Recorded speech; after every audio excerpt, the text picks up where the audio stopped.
This before. Amazing audience, we are live with Nathan Sanborn.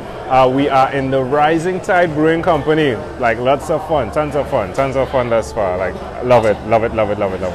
So I'm from Trinidad and Tobago. Beer is a big thing in our culture, right? But nothing like I've never seen anything like this. Yeah, so it's fascinating. But if you could tell us, which of your talents is responsible for us connecting at this time in history? Oh, jeez. So, you said this was going to be easy.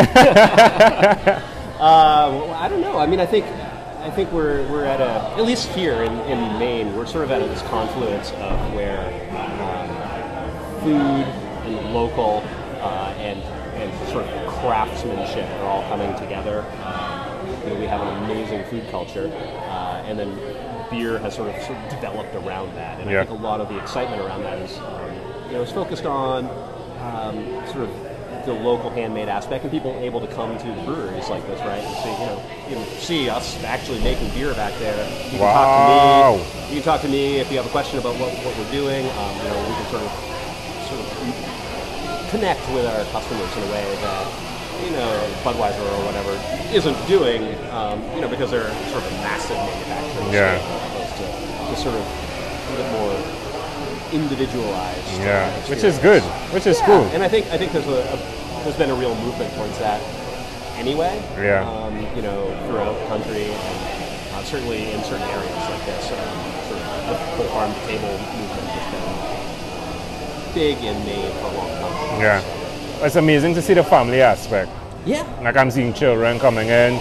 Usually in Trinidad, bars, I mean, that's for the adults. Right. But I'm seeing like fun, like I'm seeing children playing with toys. It's pretty amazing. No one has left here drunk just yet, yeah? Still early. Well, we try.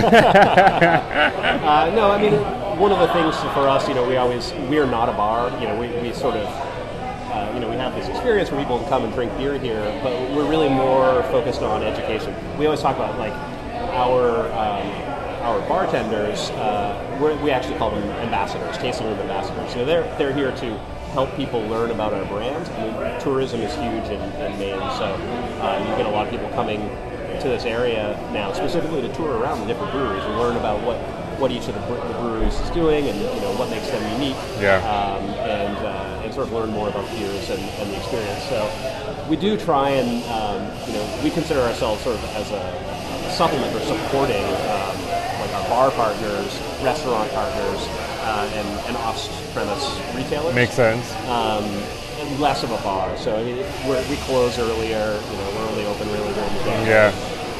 Makes sense. Try and keep everyone under control when they're here. Who did you learn that skill from? That skill of adaptability. Because there's a lot of adaptability going on here, right? Right. Well, I think in this industry, you have to be adaptable. Yeah. It's adapt or die, really, in a lot of ways. When I started my brewery just about 8 years ago, in the state of Maine, it wasn't even legal for me to sell beer at the brewery. Right. So that's only relatively new. So we had to adapt to that idea at all.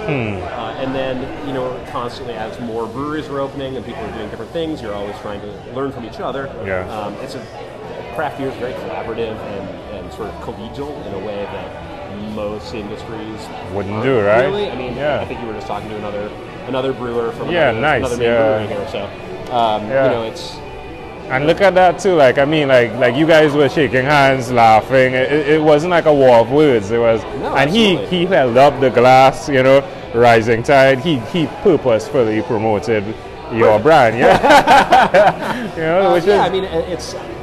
I always think about I love variety in my life, just in general, my life, right? And so I want that in the beers that I drink too.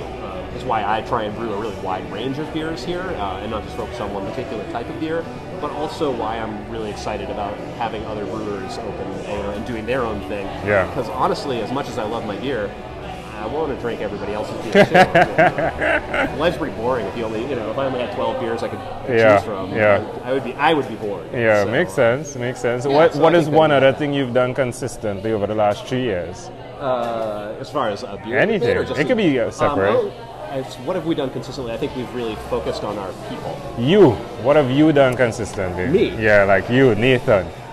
focus on my people. I mean, this is what I do all the time, right? Yeah. Is fear. Like, if I'm not here, I'm thinking about it, how to keep my business running well, and most importantly, how to keep my people happy, because they are, my entire livelihood, literally everything I have ever owned in my life is tied up in this business, right? Yeah. So I need it to succeed, and the way it succeeds is by having awesome people who are happy, and happy people make happy beer. Yeah. Happy beer means I keep doing what I want to do, which means I can sometimes leave here and do the other things I like to do in my life, besides just make beer.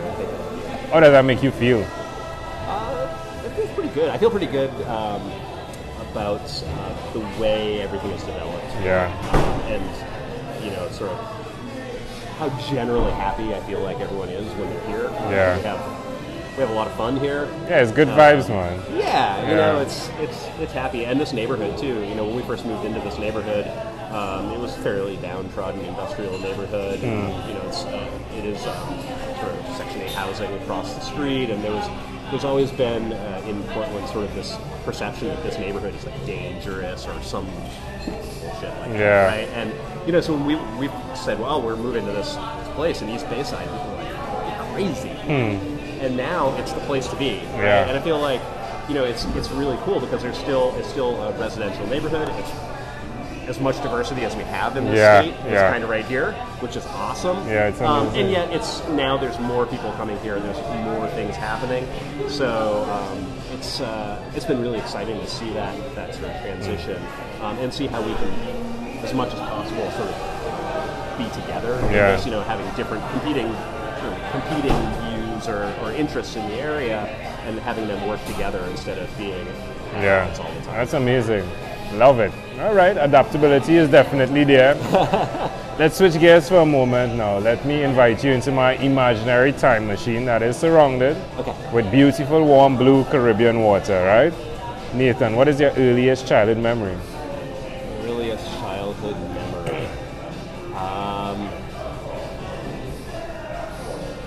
I think my earliest childhood memory, my parents got divorced when I was very young. I was about 3, I think, when I was divorced. One of my earliest childhood memories is the first house that my dad got with a roommate after my parents got divorced, and it's out in Cape Elizabeth, just right up from the water. It's a little house, and there's a beekeeper next door, and remember being out there and like my dad listening. I have a love of music. I have certain albums that are like indelibly imprinted in my mind at that time.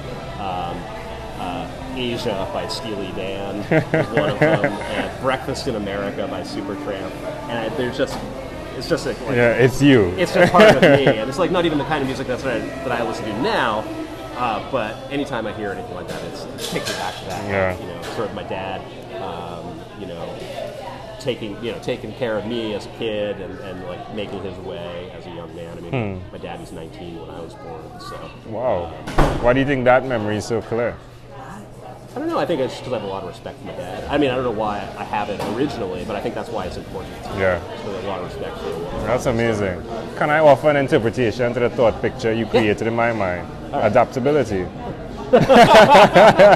Yeah, for him, for sure. Especially, I think. Even for you too, yeah. Amazing, right? Yeah. And that is like the core strength of who you are today, right? I hope so. Like we were like, hey, are you ready, Nathan? He's like, yeah, I'm as ready as I can ever be, and he jumps in here, right? That's amazing. That's what you've got to do in this world, I guess. Yeah, well, it's what you need to do, all right? It works for you. If we fast forward to when you were 12 years old, what was your favorite song? I was 12 years old. I think, when was that? I was probably... 7th grade. 7th grade. I think 7th grade, I was listening to a lot of like pop, hard rock, like right? Bon Jovi. Yeah. What's one song that pops into mind? Guns N' Roses. One song. Ain't Nothing But a Good Time. Yeah. Poison. It definitely connects, right? Yeah, sure. Ain't nothing but a good time. It's funny, music's always been, I listen to everything. Yeah. pretty much. Yeah. It's funny to think back, like, oh, what were you listening to at that time? And I look back and I'm like, geez, really? I was listening to that. But now still sometimes you go back and you're like, oh, it connects. that's It makes fun. sense. Yeah. I still don't know why I was listening to it, but it's kind of fun now. It's amazing how things connect. All right, my friend. Well, we've arrived at our destination, but before we get off this imaginary time machine, there's a small declaration form. So it's yes or no, possibly a bit more. You could say pass if you want to. Okay. All right, have you chosen someone to pass on your skills to? Yeah. Are you married? I am. Do you have children? I do. you Just one. Yeah? There's no just in one.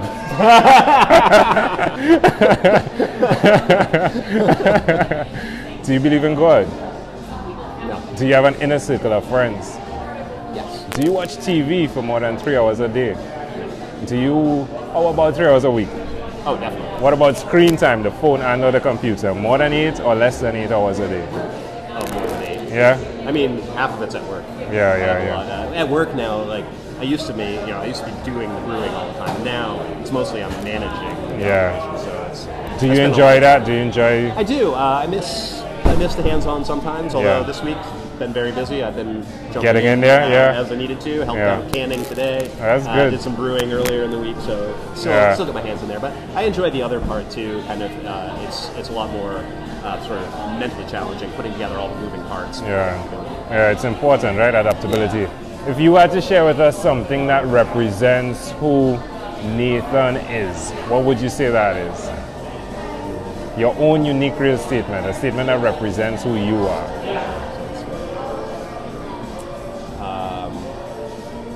Boy.